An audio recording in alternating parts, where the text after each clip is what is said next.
미국 뉴욕에 한 노숙자가 죽었는데 짐을 정리해 보았더니 그가 깔고 자던 배낭 안에서 5만 달러가 들어있었다고 합니다. 우리 돈으로 한 5천만 원 가까이 되는 금액인데 그것을 차곡차곡 가방에 모아가지고 지퍼로 잘 잠궈서 그것을 깔고 흐뭇하게 자다가 그 추운 겨울에 동사했다는 거죠. 거기서 그냥 100불짜리 하나 꺼내서 그냥 호텔에 가서 그냥 뜨거운 물에 샤워하면서 편하게 잘 수도 있었는데, 아니, 거기서 20불만 좀 꺼내가지고 가스돈 배불리 좀 사먹을 수도 있었을 텐데, 그거 다, 싸집어주고, 그렇게, 싸늘하게 동사했다. 여러분, 어떻게 생각되십니까? 불쌍하기도 하지만, 참 어리석다. 그런 생각이 들지 않나요? 오늘 본문의 이야기가 바로 그런 이야기입니다. 오늘 본문에 잔뜩 싸놓고 써보지도 못하고 죽어서 참 안타까운, 참 어리석은 사람의 이야기가 오늘 본문에 나온 이야기죠. 오늘 본문의 내용은 이렇습니다. 어떤 사람이 예수님께 나왔습니다. 형과 재산 분배 문제, 유산 분배 문제를 좀 잘 해결해 달라고, 형과의 그 유산 분쟁을 해결해 달라고, 중재해 달라고 예수님께 나와서 부탁을 합니다. 예수님 시대에는 이런 갈등들이 생길 때 참 지혜롭고 존경받는 랍비에게 나와서 해결해 달라고 하는 것이 당시의 모습이었기 때문에 예수님은 참 지혜로운 분이시기에, 존경받는 분이시기에 예수님께 부탁해야 되겠다 해서 부탁을 한 거죠. 형과의 그 유산 분배 문제를 공정하게 좀 재판해서 좀 잘 분배해달라, 중재해달라. 어떻게 보면 형한테 좀 이야기해서 내 편 좀 들어달라, 그런 거죠. 그런데 오늘 예수님은 그 요구를 들으시고 어떻게 하셨습니까? 중재를 해주셨나요? 뭐라고 하십니까? 14절을 보니까, 이 사람아, 누가 나를 너희 재판장이나 물건 나누는 자로 세웠느냐 라고 하시죠. 재판장, 옳고 그름을 판단하는, 형이 옳으냐 동생이 옳으냐 그렇게 판단하는 재판장이 나는 아니다는 거죠. 재판장이 아니라는 거죠. 또 물건 나눈 자, 유산을 가지고 형은 얼마, 동생은 얼마 이렇게 나누어주는, 공정하게 물건 나누는 그런 사람이 아니다. 이런 지하에 거절을 하십니다. 왜 거절하셨는지 그 이유를 그 다음 이야기합니다. 15절에 보니까 뭐라고 하십니까? 삼가 모든 탐심을 물리치라. 사람의 생명이 그 소유에 넉넉한 데 있지 아니하냐. 예수님은 그 사람의 내면을 꿰뚫어 보신 거죠. 지금 분쟁이 일어난 이유도 그거고, 지금 이 말하는 이유도 조금 더 갖겠다는 거죠. 형하고 나하고 누가 더 많이 갖냐, 그 내면을 정확하게 꿰뚫어 보시고 더 가지려고 하는 그 탐심을 물리치라 하십니다. 또 한 가지, 사람의 생명이 소유에 있지 않다. 소유에 넉넉한데 사람의 생명이 있는 것이 아니다. 예수님의 관심은 이런 데 관심이 있는 게 아니에요. 사실 예수님의 관심은 이런 소유나 누구에게 얼마나 나누어주고 이런 데 관심 있는 것이 아니라 예수님의 관심은 생명이죠. 생명을 살리는데 예수님의 관심은 있다는 것을 보여줍니다. 지금 예수님은 두 가지를 이야기하십니다. 탐심을 물리치라, 또 사람의 생명이 소유에 넉넉한 데 있는 것이 아니다. 바로 이 두 가지 사실을 좀 더 명확하게, 좀 더 생생하게 가르쳐 주시기 위하여 예수님은 한 가지 비유의 말씀을 하십니다. 비유로 이렇게 설명을 해주는데, 그것이 바로 우리가 너무나 잘 아는 비유, 어리석은 부자의 비유입니다.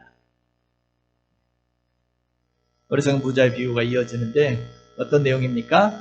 이 비유 내용이 이런 이야기죠. 참 부자가 있었습니다. 근데 그 부자가 그 해에 풍년이, 너무나 큰 풍년이 들어서 많은 소출을 거두었어요. 우리식으로 말하면 대박 터진 거죠. 대박. 그래서 물이 너무 많이 거두다 보니까 창고가 너무 작았어요. 그래서 창고를 더 크게 짓고, 그리고 또 몇 년 동안 먹고 즐길 수 있는 많은 양의 물질들을 거기에 차곡차곡 잘 쟁겨놓고, 너무 기분 좋은 거죠. 너무 기분 좋아서 혼자 독백을 합니다. 뭐라고 독백합니까? 네. 19절에 보니까 내 영혼아 여러 햇을 물건 많이 쌓아두었으니 평안히 쉬고 먹고 마시고 즐거워하자. 물건 잔뜩 쌓아놓고 뭐 하자? 네 가지 하자. 네 가지 하자. 뭐 하자? 첫째는 편히 쉬자. 이제 편히 쉬자. 두 번째는 먹자. 세 번째는 마시자. 네 번째는 즐거워하자. 쉬고 먹고 마시고 즐기자. 여러분 이거 많은 사람들 노망 아닙니까? 아닌가요? 나도 좀 대박 터져가지고 이제 좀 쉬고 일도 좀 일 안 하고 좀 고생하지 않고 편히 쉬면서 릴렉스하게 이제 신경 쓸 일 없이 아둥바둥 살지 않고 이제 좀 편하게 쉬면서 또 뭐 산의 진미 육해공군 다 끌어다가 좋은 거 최고의 음식 먹으면서 또 마시면서 최고고 또 와인도 좀 이렇게 마시면서 그리고 즐기자. 엔조이하자. 요즘이 그런 이야기 하고 있는 거죠. 여러분 어떠세요? 부러우신가요? 부럽나요? 우리가 세상이 너무 힘들고 고달프다 보니까 이런 이야기 들으면 나도 좀 그래 봤으면 좋겠다. 그런 생각 들 수 있죠. 좀 편하게 쉬고 먹고 마시고 또 즐기고 해외여행도 좀 다니고 아니 몇 년만이라도 좀 이렇게 좀 살아봤으면 좋겠다.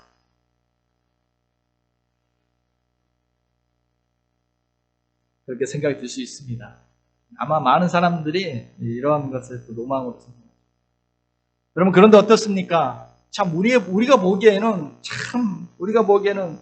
흔히 세상 말로 우리가 흔히 하는 말로 참 성공한 사람 같은데 참 뭐 대박난 사람 같은데 또 많은 사람들은 정말 이런 부자 되기 원한다라고 하는데 사람들의 로망인데 그런데 하나님은 이 사람을 향해서 뭐라고 하세요?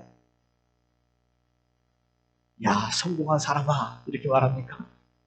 뭐라고 하십니까? 어리석은 자여 라고 하십니다. 부자는 내 영혼아 자부심이 넘쳐나는 말이죠. 내 영혼아 이 말은 정말 자부심이 있는 말이죠. 엄청난 내 대성공을 이루고 나서 야 누구야 야 홍씨가 야 너 참 대단하다 내 영혼아 엄청난 대박이 터져서 엄청난 돈을 지금 많이 벌고 나서 야 참 너 유능하다 야 참 너 운이 좋다 야 너 참 대단하다 정말 뭐 이런 자부심이 묻어나는 표현이 내 영혼아 하고 지금 감탄하고 있는데 흐뭇해하면서 벼락질세 가운데 대박이 터져서 너무너무 흐뭇해서 내 영혼아 하고 있는데 아주 자부심이 묻어나는 이런 표현을 하고 있는데 하나님은 도리어 그 사람에게 어떤 칭호를 붙여주세요? 바보라는 거죠. 어리석다. 어리석은 자야. 정반대 이야기야. 우리가 생각하는 것과 정반대 이야기를 하나님께서 하시고 있습니다. 20절에 오니까 20절 같이 볼까요? 하나님은 이르시되 어리석은 자여 오늘 밤에 내 영혼을 도로 찾으리니 그러면 네 준비한 것이 누구의 것이 되겠느냐. 오늘 밤 하나님께서 너의 생명을 거두어 가신다면 도로 찾아가신다면 너가 죽고 나면 그 많은 것이 무슨 소용이냐. 그 모든 너가 이루었다는 그 성공이 무슨 소용이냐. 너가 그렇게 쌓아놨다는 그 많은 것들이 누구의 것이 되겠느냐. 일갈하고 계십니다. 그럼 대조되죠. 19절에 이 부자의 독백과 20절에 하나님의 말씀과 이게 대조가 되고 있습니다. 대조해서 읽어보시면 많은 깨달음이 있습니다. 주님은 오늘 우리에게 지금 이 부자의 독백과 20절에 하나님의 말씀을 대조하시면서 주님은 오늘 우리에게 물질에 대하여 돈에 대하여 너무나 중요한 교훈들을 우리에게 주시고 계십니다. 여러분, 오늘 주님은 어리석은 부자의 이 비유를 통해서 오늘 우리에게 물질에 대하여 어떤 교훈을 주십니까? 오늘 주님은 물질에 대한 우리의 생각, 어리석은 자와 지혜로운 자의 차이가 무엇인지를 알려주십니다. 성경적인 물질관을 우리 이 비유를 통해서, 이 이야기를 통해서 보여주시고 계십니다. 여러분, 지금 이 사람이 어리석다는 것이 뭐가 어리석다는 거예요? 부자여서 어리석다는 겁니까? 그거 아니죠. 돈 많다고 어리석다는 게 아닙니다. 여러분, 성경에 보면 믿음의 조상이라는 아브라함도 부자였습니다. 야곱도 부자였습니다. 욥도 부자였습니다. 신약의 아리마대 요셉도 부자였습니다. 성경은 하나님은 결코 그들이 부자라고 질투하지 않으셨습니다. 아니, 때로는 하나님께 그냥 부자로 만들어주셨어요. 부자 되게 해주셨습니다. 여러분, 지금 부자라고 해서 지금 어리석다고 하는 게 아닙니다. 돈 많다고 해서 지금 지쳐가는 것이 아닙니다. 자, 그렇다면 창고 지었다고 지금 어리석다고 했을까요? 창고 지어서 물질을 많이 쌓아놓았다고 지금 어리석다고 하는 겁니까? 그럴 것 같기도 한데 그건 아닌 것 같습니다. 혹시 많이 거두어서 저장할 공간이 없어가지고 창고 짓는 거, 당연한 거죠. 마땅히 지금 해야 할 일을 지금 지혜롭게 잘 한 거죠. 여러분 창고 없나요? 오늘 우리 시대에, 이 시대에 오늘 우리도 다 창고 짓고 살아가고 있잖아요. 다 창고 짓고. 네. 목사님, 무슨, 저 창고 없는데요? 여러분 창고 있잖아요. 종이로 된 창고. 또 모바일 창고. 여러분 다 쌓아놨잖아요. 하다못해 우리 아이들도 쌓아놓더라고요. 옛날 창고는 부족해가지고 부족하면 또 더 크게 지어야 되고 그렇지만 요즘 우리가 가지고 있는 창고는 이거 다시 지을 필요 없습니다. 한도 끝도 없이 막 넣는 데 다 들어가요. 무한정으로 쌓을 수 있는 창고 다 갖고 있어요. 여러분, 지금 이제 부자가 쌓아놓았다고 해서, 창고를 지었다고 해서 어리석다고 말하는 건 아닙니다. 문제는 왜 쌓아놓았느냐, 왜 창고를 지었느냐, 그게 중요한 거죠. 물질과 물질에 대한 생각, 돈에 대한 우리의 태도, 왜 통장에 쌓고 있느냐, 그거 물질에 대한 생각과 그 태도에 따라서 어리석음과 지혜로움이 달라진다, 결정된다는 것입니다. 한번 구체적으로 한번 들어보겠습니다. 오늘 물질에 대한 어리석은 자와 지혜로운 자의 차이가 뭘까요? 오늘 이 부자는 왜 어리석다는 것입니까? 그 이유가 뭐겠습니까? 먼저는 어리석은 자는 돈을 사랑하는 자, 지혜로운 자는 돈을 사용할 줄 아는 자. 목적과 도구의 차이입니다. 여러분 다 돈 좋아하시죠? 돈 안 좋아하시는 분 계시나요? 네, 거짓말 안 하면, 솔직하게 우리가 이야기하면 뭐니 해도 머니가 최고다, 그런 말들 하죠. 어린애들도 돈 좋아합니다. 애들이 웁니다. 옛날에는 애들이 칭얼대고 울 때 좀 달래는 방법으로, 옛날에는 뭐 호랑이 온다, 호랑이 잡아간다, 계속 울면 귀신 온다, 뭐 경찰이 잡아간다, 꽃감지 있게 울지 마라. 옛날에는 그렇다. 요즘 그런 말 안 통하죠. 요즘 애들한테 그런 말 안 통합니다. 뭐가 잘 통해요? 가장 아이들 울음 그치기 하는 효과적인 방법, 배추잎 하나 꺼내서 현찰 주는 거죠. 그러면 금방 울음 그치고 고맙습니다 하고 인사까지 합니다. 참 돈의 위력이 대단히 큰 세상이죠. 애들도 압니다. 돈의 힘과 돈이 좋다는 거, 그것이 좋다는 건 압니다. 우리가 자본주의 세상에 살아가고 있기 때문에 돈이라는 것은 항상 우리에게 너무나 필요한 존재입니다. 무엇을 하든 돈 없으면 할 수 없고, 돈 없으면 불편하고, 돈 없으면 할 수 없는 게 너무 많습니다. 먹고 살기 위해서 돈이 필요하고, 자녀를 양육하기 위해 돈이 필요하고, 안정적인 삶을 살아가기 위해 돈이 필요합니다. 우리에겐 돈이 필요합니다.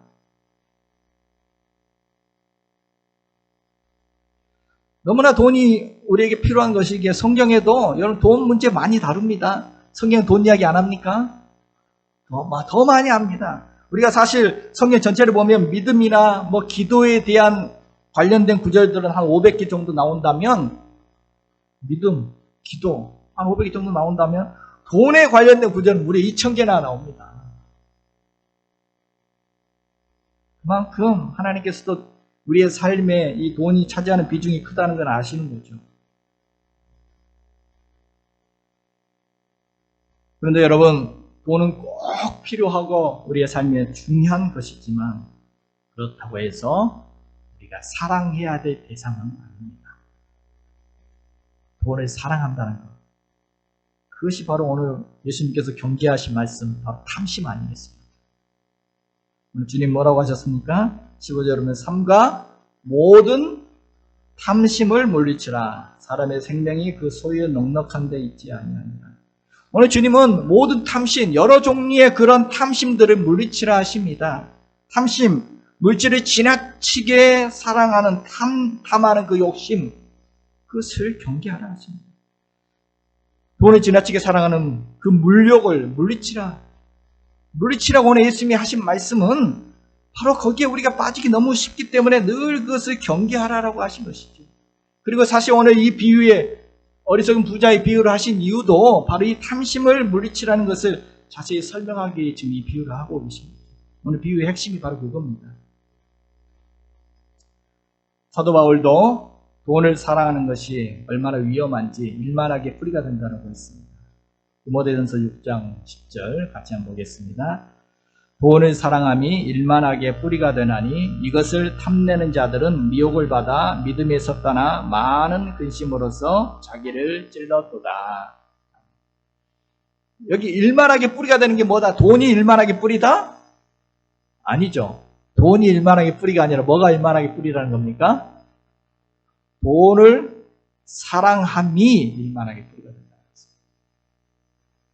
돈 자체는 중립적인 것입니다. 악한 것도 아니고 선한 것도 아니고 돈은 도구죠. 그래서 어떻게 쓰느냐에 따라서 선한 도구가 될 수도 있고 악한 도구가 될 수도 있습니다. 누구 손에 들려지냐에 따라서 결과는 달라집니다. 다시 말하면 돈이라는 것은 어떤 목적으로 쓰느냐에 따라 달라지는 것입니다. 돈은 어떤 목적을 이루어가는 도구입니다. 도구. 돈은 좋은 것이 될 수도 있고 나쁜 것이 될 수도 있습니다. 그만큼 파워가 있는 것이죠.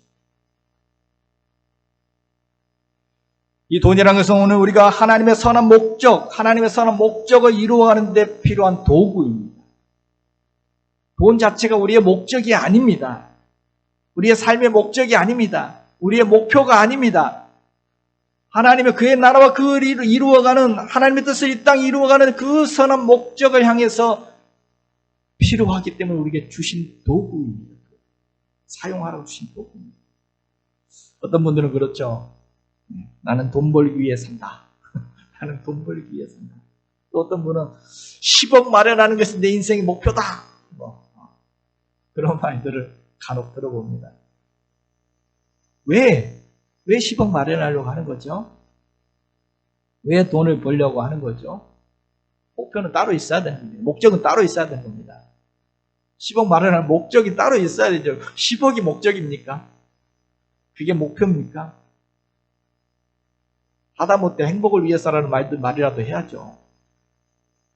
우리 인생의 목표는 따로 있습니다. 인생의 목적은 따로 있습니다. 돈은 그 목적을 이루기 위한 도구입니다. 그 인생의 목표를 이루기 위한 필요한 도구입니다. 특별히 오늘 우리 그리스도인들에게는 주님이 그토록 이야기하신 그의 나라와 그 의를 이루어가기 위해서 뜻이 하늘에서 이룬 것처럼 이 땅에서 이루어지기 위해서 하나님의 나라가 이 땅에 오게 하기 위해서 필요한 도구로 우리는 필요한 일용할 양식을. 그런데 이 돈이 목표가 되었을 때, 이 돈을 목표로 삼고 돈을 사랑하는 그 욕심에 빠졌을 때 그것이 일만하게 뿌리가 되고 거기에 미혹을 받아서 믿음에서 떠나게 되고 근심에서 자기를 찌르게 된다. 이렇게 사도 바울은 우리를 경계해 주고 있습니다. 여러분, 돈에 대한 욕심은 탐욕이라는 것은 바닷물을 마시는 것 같습니다. 갈증이 나서 바닷물을 마십니다. 그런데 마시면 마실수록 더 갈증을 유발하고 결국 죽게 됩니다. 여러분, 이상하게 돈이라는 것이 참 이상하게 많이 가지면 만족한다. 그냥 물어보세요. 많이 가진 분들에게 그걸 만족하냐고 물어보세요. 조금만 더 있으면 좋겠다라고 이야기하죠. 더 입 빠진 덕에 마치 물 붓기 식입니다. 돈에 살아가는 것은 한이 없습니다. 마치 늪에 빠진 것처럼 만족함이 없습니다. 조금만 더 하게 되는 거죠. 오늘 이 비유에 나오는 이 부자의 어리석음이 바로 여기 있습니다. 이 부자도 돈을 사랑하는 이 탐욕이 어리석다는 것입니다. 오늘 탐욕, 그의 말을 한번, 그의 독백을 한번 들어보십시오. 18절에 보면 뭐라고 말합니까? 내 곡간을 헐고 더 크게 짓고 내 모든 곡식과 물건을 거기 쌓아두리라. 쌓아놓다는 말이 4번 나옵니다. 이 부자의 독백을 들어보면 거기 나온 단어들만 봐도 알 수 있죠. 단어들만 봐도 뭐 소출, 곡간, 곡식, 물건, 막 이런 말들이 즐비합니다. 우리식으로 말하면 내 돈, 내 주식, 내 부동산, 뭐 내 집, 내 자동차, 뭐 그런 격이죠. 탐욕에 가득 차 있음을 볼 수 있습니다. 물질에 대한 욕심이 얼마나 많은지 계속 끌어모으고 있고. 여러분, 돈은 필요한 것입니다. 우리가 살아가는 데 있어서 절대적으로 우리가 생존함에 있어서 필요한 도구입니다. 더 나아가 하나님의 선한 뜻들을 이루어가기 위해서 너무나 필요한 도구입니다. 그렇지만 이 돈이 우리 인생의 목적이 아닙니다. 우리 인생의 목표가 아닙니다. 그것은 우리에게 주신 소명을 이루어가기 필요한 우리의 파워이고 우리의 힘이고 우리의 도구로 하나님이 주신 것입니다. 여러분, 세상에 참 불쌍한 사람 중에 한 사람은 이런 사람이죠. 고생하고 땀 흘리고 고생해서 돈을 막 모았습니다. 그거 하나 쓰지 못하고 죽습니다. 이런 사람, 돈 하다가 이런 사람, 돈 사람이죠.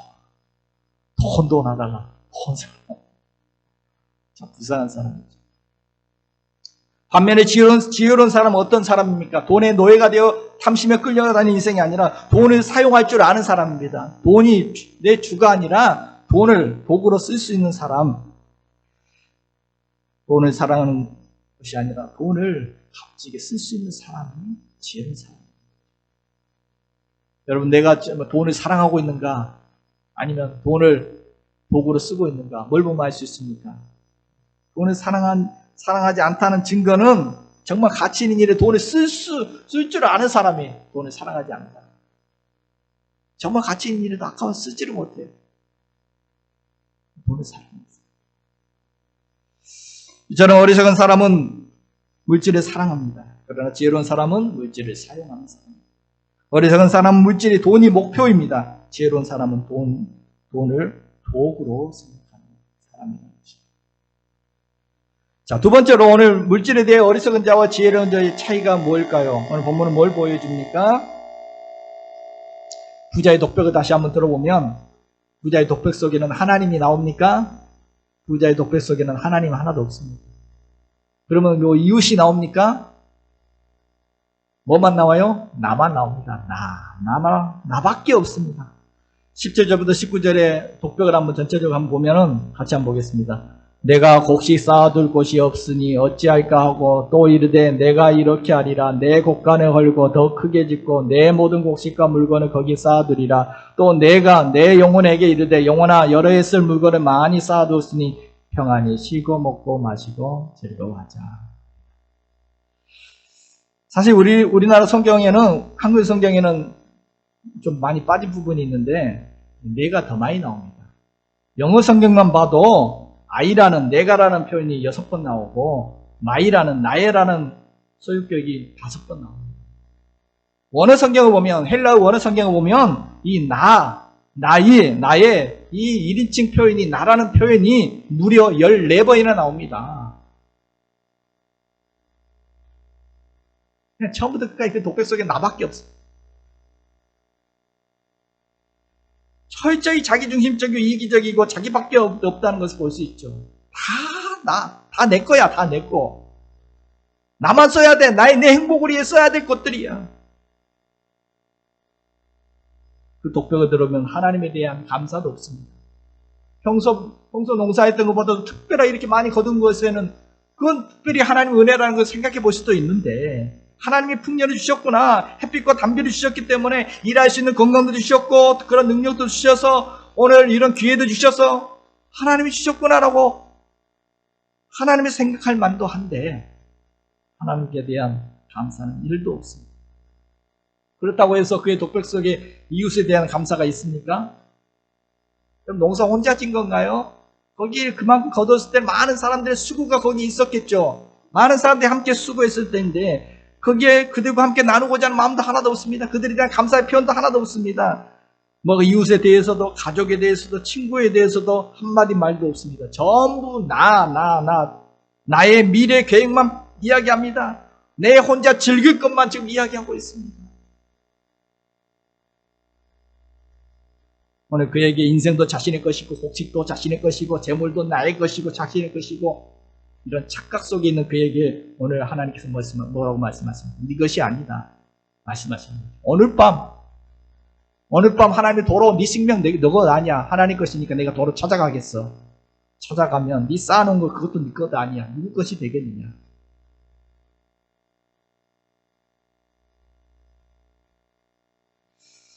어리석다는 거죠.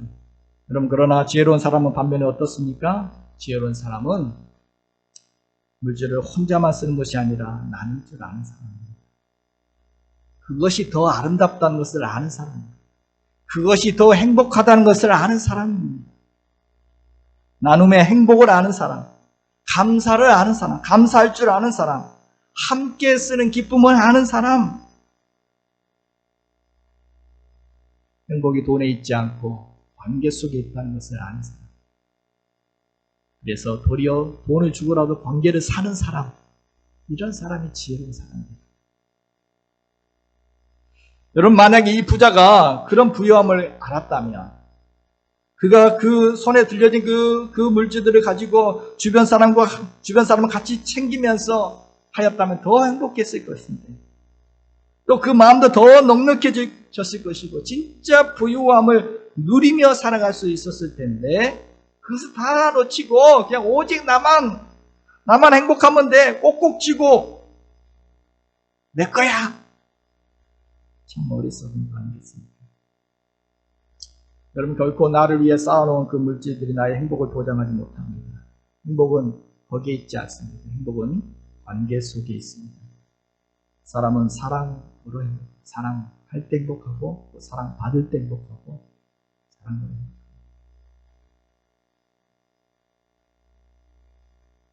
참, 우리 주변에 보면 이게 거꾸로 된 사람 있죠. 돈 때문에 관계 다 깨뜨린 사람이 있습니다. 참 어리석은 사람입니다. 더 소중한 것을 잃어버린 사람들이 있습니다.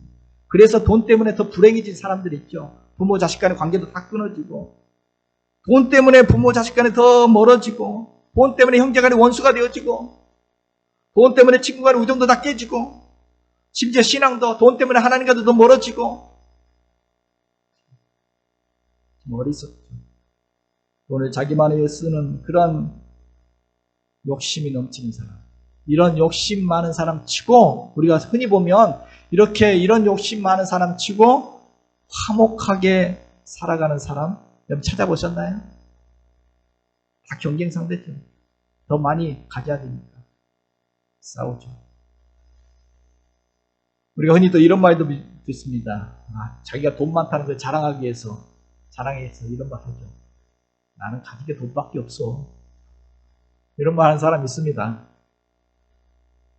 근데 정말 어떤 집은 보면은 가진 게 돈밖에 없는 집이 있습니다. 진짜 가진 게 돈밖에 없어요. 의리의리하게 살아가는 것 같은데 진짜 돈밖에 없는 집. 부부간의 사랑이 있는가? 뭐 거기에 부모 자식 간의 뜻한 정이 있는가? 따뜻한 무슨 감동이 있는가? 마음의 평안이 있는가? 몸의 병은 달고 살면서 형제끼리 원수처럼 살아가면서 부부끼리는 각방을 쓰며 말도 안 하면서 정말 돈밖에 없는 집도 있습니다. 여러분 행복해 보이나요? 참 불쌍한 모습이죠. 반면에 가진 것은 별로 없다 할지라도 서로 나누며 사랑을 나누며 그렇게 화목하게 살아가는 가정 얼마나 행복해 보입니다. 성경의 삭개오 잔뜩 혼자 싸질머지고 있었지만 욕심껏 살아가지만 결코 행복하지 않았습니다. 삭개오가 언제 행복해졌나요? 언제 행복해졌어요? 예수님 만나고 나서 그 인생의 진정한 행복이 무엇인지 그는 알게 되었습니다. 그래서 그는 피같이 여겼던 그 재물을 풉니다. 그래서 가난한 자에게 나누어 줍니다. 그래서 그는 비로소 더불어 살아가는 행복이 무엇인지를 알아가게 됩니다. 여러분 그렇습니다. 다 내 것이라고 생각하고 나만을 위한 물질이라고 나만 써야 돼. 내 즐거움만이 써야 된다고 하는 그런 사람 참으로 어리석은 자라는 것입니다. 반면에 내 것이 아니라 이것은 하나님 내게 맡기신 것이다. 청지기로서 나눔의 행복을 아는 사람, 도리어 돈으로 사랑을 사고 돈으로 관계를 살 수 있는 사람, 지혜로운 사람이라 할 것입니다. 세 번째로 오늘 이야기 통해서 어떤 사람 물질에 대해서 어리석은 자고 어떤 사람이 물질에 대해 지혜로운 자라고 말해줍니다.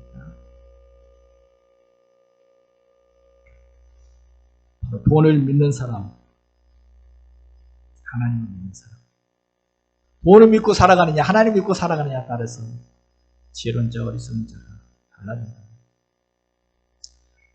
요즘 젊은이들의 의식 속에는 돈이면 뭐든지 다 된다라고 생각하는 젊은이들 95%, 대부분의 젊은이들이 다 그렇게 생각합니다. 돈이면 다 된다. 물질 많은 시대에 돈이면 못할 게 없다. 돈이면 뭐든지 다 되고 돈이면 행복도 살 수 있다라고 생각하는 젊은이들이 대부분입니다. 한마디로 물질 우상이 되어 살아가는 시대입니다. 돈이 하나님이 있어야 할 자리에 돈이 딱 놓여 있습니다. 그래서 돈을 믿고 돈을 의지하고 그렇게 살아가는 사람이 참 많습니다. 그래서 종교개혁자였던 존 칼빈은 이런 말을 했습니다. 인간의 마음은 우상 제조 공장이다. 무슨 말입니까? 인간의 마음은 하나님을 대신하여 섬길 우상을 끊임없이 만들어내는 게 인간의 마음이라는 거예요. 그런데 그 중에서도 하나님을 대신하여 신의 자리에 올려놓을 수 있는 가장 무서운 것은 오늘 이 시대의 돈입니다. 돈이 하나님 자리에 딱 놓여 있습니다. 돈이면 다 된다는 말이 그 말 아닙니까? 그래서 예수님은 이 돈에 대해서 이렇게까지 경계하십니다. 마태복음 6장 24절 같이 한번 보겠습니다. 한 사람이 두 주인을 섬기지 못할 것이니 너희가 하나님과 재물을 겸하여 섬기지 못하느냐. 예수님은 하나님과 재물을 이렇게 딱 놓고 사람들이 이 두 주인을 섬깁니다. 사람들은 돈을 주인이라는 주장을 주님이에요. 주님. 돈이 주님이 되어서 하나님의 자리를 차지합니다.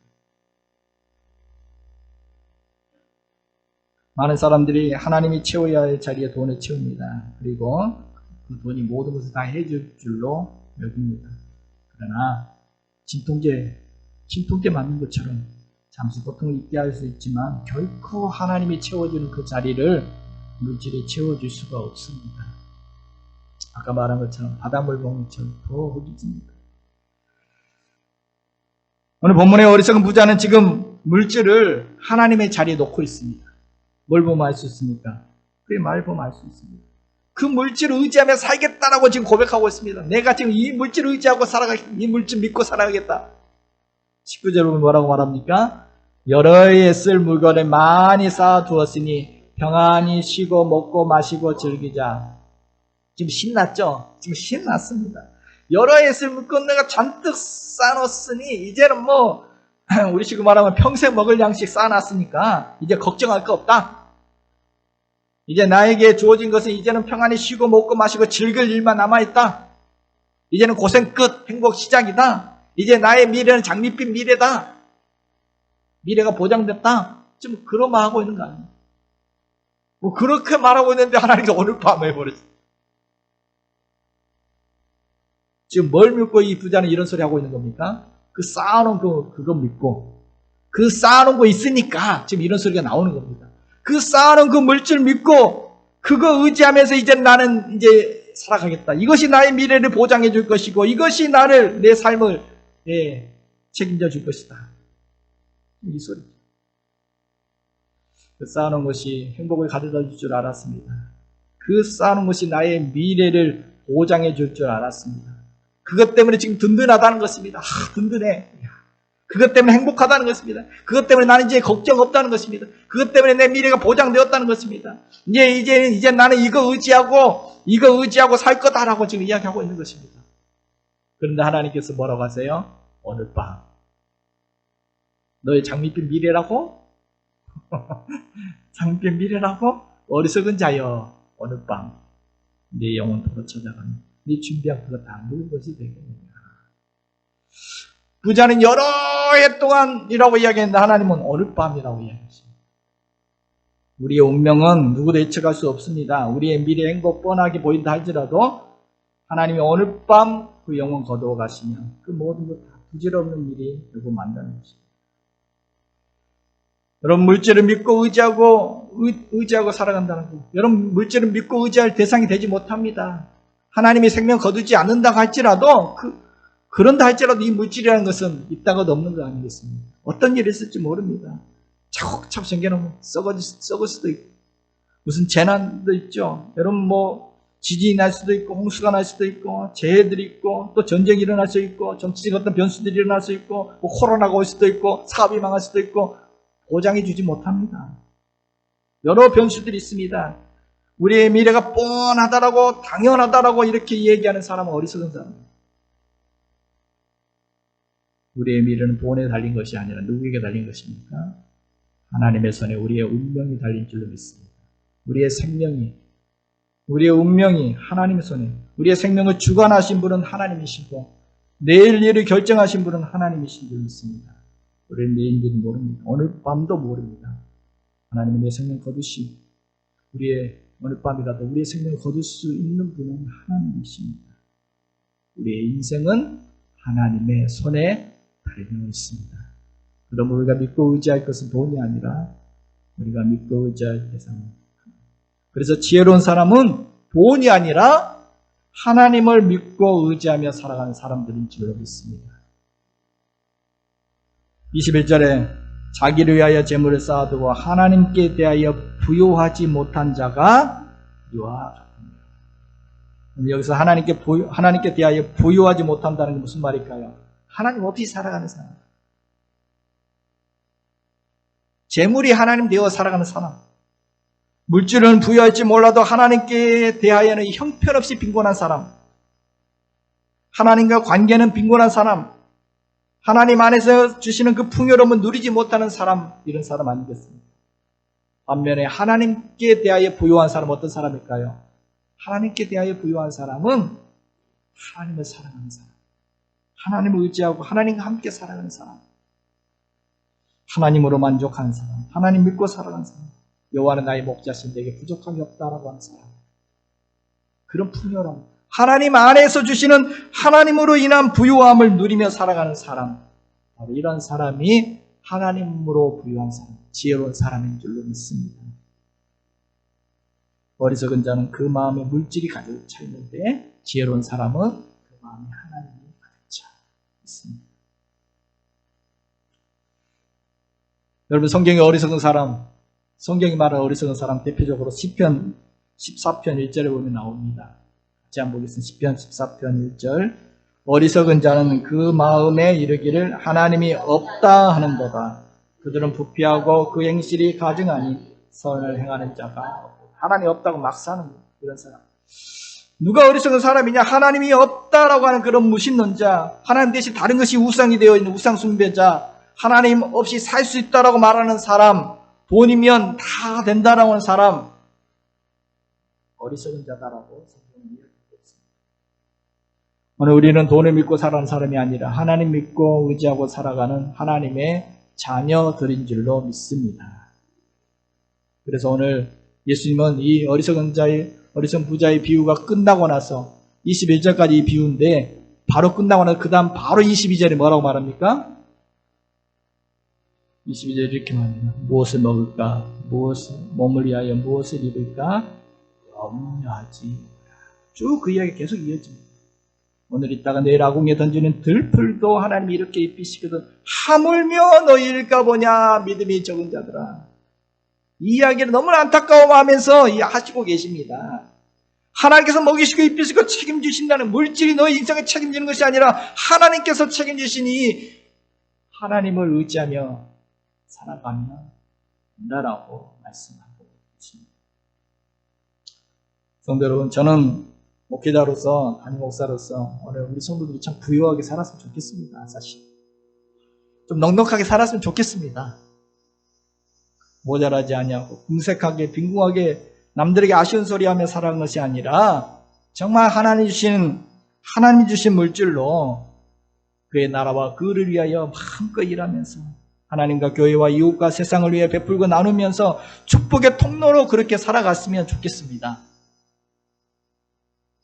담임 목사의 마음인데 그렇지만 우리 너무 돈 하면서 살지 않았으면 좋겠습니다. 인생이 참 취해집니다.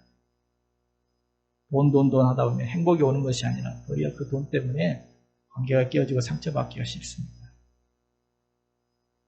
비록 쌓아놓은 것이 적다 할지라도 하나님이 우리의 삶의 인생을 책임져 주실 줄로 믿고 그 믿음으로 돈을 믿는 것이 아니라 하나님 믿고 하나님 의지하고 하나님이 주시는 그 하나님 안에 그 부유함을 누리며 살아가기를 축복합니다. 이제 추석 명절인데 우리가 말하잖아요. 더도 덜도 말고 한가위만 같아라. 좀 넉넉한 한가위. 이 추석은 주신 열매들을 거두어서 감사하는 절기 아닙니까? 이 열매 주신 이 부자처럼 하나님은 하나도 없고 나만 내가 다 한 것처럼이 아니라 하나님 주신 이 풍성한 열매 주신 하나님께 마음껏 감사를 드리고 정말 이 풍요로운 이 한가위에 우리의 마음도 풍요로움을 누리고 관계 속에서 가족들과 함께 사랑하는 사람들과 함께 사랑이 넘치는 그런 진정한 풍요로운 이번 명절이 되기를 축복합니다. 돈으로 살 수 없는 그런 놀라운 사랑과 은혜와 축복을 마음껏 누리는 복된 명절이 되시기를 주님의 이름으로 축복해 드립니다.